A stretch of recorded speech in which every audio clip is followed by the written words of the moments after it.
நேயர்கள் எல்லாருக்கும் வணக்கம். நீங்கள் ரொம்ப ஆவலோடு எதிர்பார்த்துக்கிட்டு இருந்த பங்குனி மாதத்துக்கு உண்டான ராசி பலன் அப்படிங்கிறத இந்த வீடியோவில் நம்ம பார்க்க போகிறோம். அதாவது இந்த பங்குனி மாதம் அப்படிங்கிறது கிரகங்கள்லாம் பார்த்திங்கன்னா ஏதோ இந்த இடியாப்பத்தை அப்படியே பிச்சு கொசன்னு போட்ட மாதிரி ரொம்ப சிக்கலாக இருக்குது. இந்த கிரக அமைப்பு அப்படிங்கிறது பார்த்திங்கன்னா கொஞ்சம் இயற்கை பேரிடர் வரக்கூடிய வாய்ப்பு, பெரிய அளவில் ஏதாவது தொற்று வியாதிகள் பரவக்கூடிய வாய்ப்பு, ஆட்சியாளர்களுக்கு பெரிய சாபக்கேடு உண்டாகக்கூடிய வாய்ப்பு, இது எல்லாத்தையும் கொடுக்கக்கூடிய ஒரு மோசமான கிரக அமைப்பு அப்படிங்கிறது இருக்குது. ஏன்னா கிரகங்களோட ராஜா சூரியன் மீனராசியில் ராகுவோட விஷப்பாம்பு ராகுவோட சேர்ந்து உட்காந்துருக்காரு. அதுமாரி மாதம் தொடங்கி 1வது நாளே செவ்வாய் கும்பராசியில் போய் அவருக்கு படுபயங்கரமான பகை கிரகமான சனி பகவானோட சேர்ந்து உட்கார்றாரு.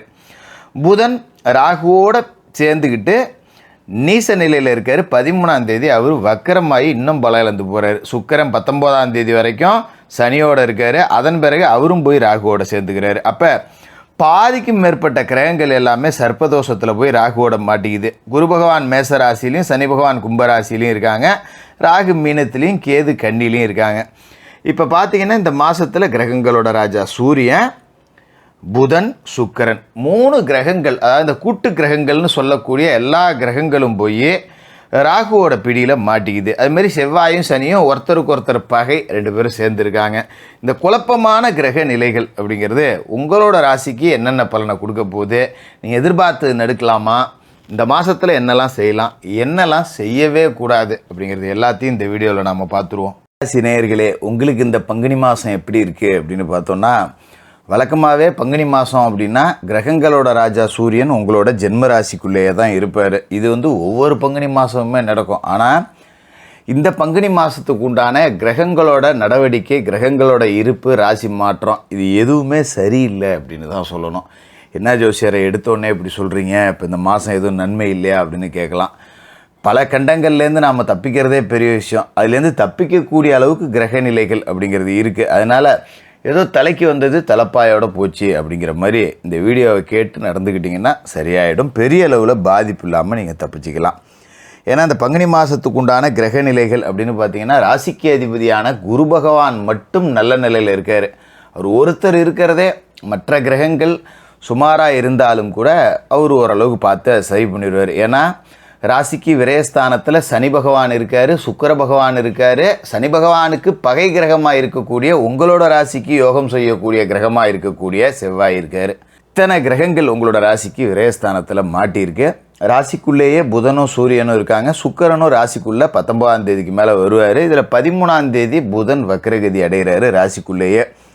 பல விஷயங்கள் அப்படிங்கிறது சரியில்லை. ஆனால் தனஸ்தானத்தில் குரு இருக்கார், குடும்பஸ்தானத்தில் குரு இருக்கார், வாக்குஸ்தானத்தில் குரு இருக்கார். அப்படிங்கும்போது இது எல்லாத்தையுமே அவர் சரி பண்ணிடுவார். அதனால் பயப்பட வேண்டியதில்லை. 7.5 சனியில் நீங்கள் இப்போ விரயசனியோட ஆதிக்கத்தில் இருக்கீங்க. ஒரு பக்கம் தனஸ்தானத்தில் இருந்துக்கிட்டு குரு காசு பணம் கொடுத்தாலும் கூட விரயத்தில் இருக்கிற சனி செலவுகளை கொடுத்துருவார். அப்போ வரவும் செலவும் சமம். 10 ரூபா கூட மிச்சப்படுத்த முடியல, எவ்வளோ சம்பாரிச்சும் என்னால் ஒரு 10 ரூபா எடுத்து வைக்க முடியல, நாளைக்கு வேணும்னு அன்னன்னைய காசு அன்னன்னைக்கே ஓடி போகுது அப்படிங்கிற ரீதியில் ஒரு மன அழுத்தம் இருந்தாலும் கூட ஏதோ இத்தனை கிரகம் சரியில்லாத இடத்துல இருக்கிறப்ப குருவாவது நல்ல இடத்துல இருந்தாரே, செலவு வர்ற நேரத்தில் கையில் காசு இல்லாமல் கடன் வாங்க வேண்டிய சூழல் இல்லாமல் இருக்க, ஏதோ அது போதும்பா அப்படிங்கிற மாதிரி திருப்திப்படுத்திக்கிறது அப்படிங்கிறது தான் நல்லது. ஏன்னா இது போன்ற காலகட்டம் அப்படிங்கிறது நாம் சுபவிரய செலவு செஞ்சுக்கணும். ஏதாவது முக்கிய விசேஷங்கள் செய்கிறதா இருந்தால் செஞ்சு விடுங்க. விசேஷங்கள் நல்ல காரியங்கள் எல்லாமே செய்யலாம், அதிலலாம் எந்த தப்புமே கிடையாது. கையில் காசு இருக்கா, வண்டி கிண்டி வாங்கணுமா வாங்கி போட்டுருங்க. வீட்டுக்கு ஏதாவது ஜாமான் வாங்கணுமா, இப்போ இந்த வெயில் காலம் ஆகி போச்சு, ஒரு ஏசி வாங்கி போடுறேன், ஃப்ரிட்ஜு வாங்கி போடுறேன், இந்த மாதிரி ஏதாவது வாங்கினா வாங்கி போட்டுருங்க. இல்லை சுப நிகழ்ச்சிகள் ஏதாவது நடக்குமா, பிள்ளைகளுக்கு காது குத்து ஏதாவது பண்ண வேண்டியது இருக்கா செஞ்சுருங்க. இல்லை கோவிலுக்கு ஏதாவது நேர்த்தி கடன் இருக்கா, ஒரு கிடா வெட்டுறேன் பொங்க வைக்கிறேன்னு அது மாதிரி இருந்தால் பண்ணிடுங்க. பக்கத்தில் ஏதாவது ஆலயத்தில் கட்டுமான பணிகள் நடக்குது அப்படின்னா ஒரு 5000 ரூபா நம்ம காசு அப்படின்னு சொல்லி ஒரு நன்கொடையை கொண்டு போய் கொடுத்துருங்க. இந்த மாதிரி சுப செலவுகள் அப்படிங்கிறத நாம் வர வச்சுக்கிட்டே இருந்தோம் அப்படின்னாக்கா தேவையற்ற செலவுகள் அப்படிங்கிறது வராது. அப்போ காசு பணம் 10 ரூபா கையில் வச்சுக்காமல் இருக்கிறது அப்படிங்கிறது தான் நல்லது. எங்கேயாவது கொண்டு போய் நீங்களாகவே முடக்கிங்க, அதுதான் நல்லது. அதே மாதிரி எதை செய்யணுன்னாலும் ஒரு தடவைக்கு 4 தடவை யோசித்து வீட்டில் உள்ள பெரியவங்கள்ட்ட ஆலோசனை கேட்டுட்டு அதன் பிறகு செய்கிறது அப்படிங்கிறது தான் இந்த மாதத்தை பொறுத்த வரைக்கும் புத்திசாலித்தனம். ஏன்னா செவ்வாய் சனி மாதம் தொடங்கி மொதல் நாளே கூட்டு சேர்றாங்க விரயஸ்தானத்தில். இது எப்படி அப்படின்னாக்க ஒரு பகை கிரகங்களோட சேர்க்கை அப்படிங்கிறப்ப நமக்கு தீய சகவாசம் நிறையா வரும். நல்ல தொழில் செஞ்சுட்டு இருப்போம், திடீர்னு ஒரு கூட்டாளி வந்து நம்ம 10 ரூபா முதல் போடுறோமா, உள்ளே விட்றாதீங்க அவனெல்லாம். கூட்டு தொழில் வந்ததுன்னா கொலநாசம் அப்படிங்கிறது தான் இந்த மாதத்தில் அமையக்கூடியது. அதனால் தொழில் கூட்டாளிகளை உள்ளே விடாதீங்க, ஏற்கனவே இருக்கிற கூட்டாளிகளை வெளியே விடாதீங்க. எதாக இருந்தாலும் ஒரு மாதம் கழித்து பேசிக்கோம்ப்பா, என் மேலேயே தப்பாக கூட இருந்துட்டு போகுது, இப்போ ஒன்றும் நேரம் சரியில்லை, ஒரு 30 நாள் கழித்து பேசிக்கோம் அப்படின்னு சொல்லிட்டு விட்டுருங்க. ஏன்னா கிரகங்களோட ராஜா சூரியன் 30 நாள் கழித்து ராசிக்கு தனஸ்தானத்துக்கு போய் குருவோட கூட்டு சேர்த்துருவார். அது ஒரு அற்புதமான கூட்டு. அப்போ நம்ம சரி பண்ணிக்கிறது தான் சரி. ஏன்னா ராசிக்குள்ளேயே சூரியன் வந்து ராகு கூட சேர்ந்துருக்காரு, அது தப்பு. அதனால் இந்த காலகட்டத்தில் புது முயற்சி வேண்டாம். விலை உயர்ந்த பொருட்களை சில பேர் விற்பனை செய்ய வேண்டிய சூழல் வரும். அதனால் நகை நட்டு ஏதாவது அடகிட வச்சுருந்திங்கன்னா கரெக்டான தேதியை குறித்து வச்சுக்கிட்டு போய் வட்டி வாசியை கட்டிட்டு வந்துடுறது நல்லது. நம்ம பாட்டுக்காக மறந்து போயிருப்போம், வேறு ஏதாவது ஒரு அட்ரஸில் இருந்திருப்போம், இப்போ வீடு மாறி போயிருந்திருப்போம், நோட்டீஸ் அங்கே போயிருக்கோம், ஏலம் விட்டுருவாங்க. இப்படி பல விஷயங்கள் அப்படிங்கிறது இந்த காலகட்டத்தில் நடக்கும், கவனமாக இருந்துக்கணும். அதோட சில பேருக்கு பார்த்திங்கன்னா கைகால் வலி, மூட்டு வலி, முழங்கால் வலி, ஒற்றை தலைவலி இதெல்லாம் வரும். மன அழுத்தம் அப்படிங்கிறது வராமல் இருக்கிறது யோகா தியானம் செய்து இறை வழிபாடுகளை செஞ்சு நேரத்தை கடத்துங்க. மீன ராசிக்குள்ளேயே நீசம் அடைஞ்சிருக்காரு. ராசிக்குள்ளேயே யார்? புதன், புத்தி காரகன். அப்போ 13ஆம் தேதி வக்கரம் அடைஞ்சு வலிமையும் இழக்கிறார். அது நல்லது. ஏன்னா கேந்திராதிபத்திய தோஷம் பெற்ற ஒரு கிரகம் வந்து பலம் இழக்கும் போது தடைப்பட்ட பதவி உயர்வு வரும். இவ்வளோ பிரச்சனையிலையும் ஒரு நல்லது நடக்குது. வேலை செய்கிற இடத்துல உங்களோட பெருமைகளை மேலதிகாரிகள் புரிஞ்சுக்குவாங்க. இவன் 2 நாள் லீவு போட்டான்னா ஆஃபீஸில் எல்லாமே குழம்பி போகுது. அப்போ இவன் இருந்தால் தான் வேலை நடக்குது, இவன் ஒருத்தன் தான் வேலை செய்கிறான் போல இருக்குது பொறுப்பாக, மீதி எல்லாரும் கடமைக்கு உட்காந்து பெஞ்சை தேய்ச்சிக்கிட்டு இருக்காங்க போல இருக்குன்னு உண்மை நிலை என்ன அப்படிங்கிறத மேல்மட்டத்தில் இருக்கக்கூடிய அதிகாரிகள் புரிஞ்சுக்குவாங்க. இதனால் உங்களுக்கான நிதி சன்மானங்கள், பதவி உயர்வு இது எல்லாம் கிடைக்கக்கூடிய வாய்ப்பு இருக்குது. அதுமாரி உங்களை சார்ந்தவர்களுக்கோ இல்லை உங்கள் பிள்ளைகளுக்கோ இல்லை அண்ணன் தம்பி அக்கா பிள்ளைங்களுக்கோ ஒரு சுப நிகழ்ச்சி, திருமணம் கைகூடி வரக்கூடிய வாய்ப்பு அப்படிங்கிறது இருக்குது. அப்போ நம்ம சார்ந்தவங்களுக்கு திருமணம் நடக்குதுன்னா நாம் கையை விட்டு ஒரு மோதிரம் போடுறேன், ஒரு தட்டு வரிசை எடுக்கிறேன், போகிறேன் வரேன்னு 10 ரூபா செலவு வந்துக்கிட்டு தான் இருக்கும். இந்த மாதிரி செலவுகளை பண்ணி விடலாம், தப்பு இல்லை. மனசுக்கு சந்தோஷமாக உறவுகளோட கூடி நேரத்தை செலவிட்டு ஒரு விருந்து சாப்பிட்டு நல்லது கெட்டதை பேசி தீர்த்துக்கிட்டு அப்படி ஜாலியாக உட்காந்துருக்கிறதுக்கு 10 ரூபா செலவு பண்ணுறதுல தப்பு இல்லை, பண்ணிவிடுங்க.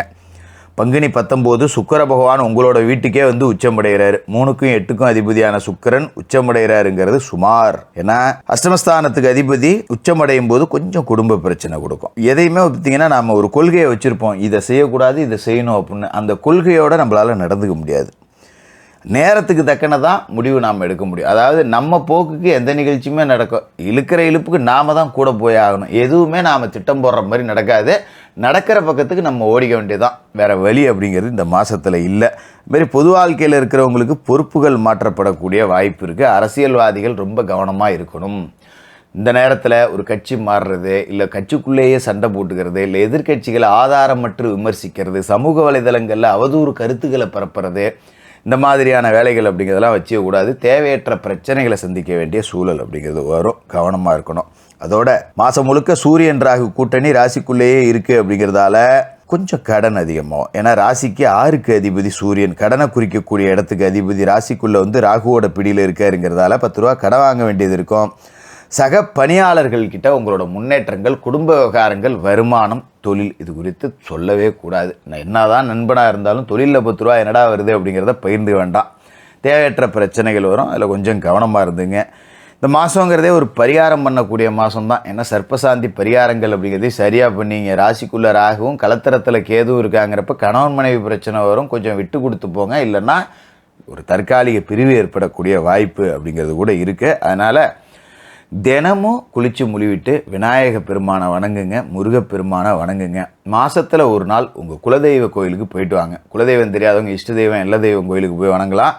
இல்லை குலதெய்வ கோயில் வந்து தொலைதூரத்தில் இருக்க போக முடியாது அப்படிங்கிறவங்க குலதெய்வத்தை மனசார நினச்சி வீட்டிலையே வணங்குங்க.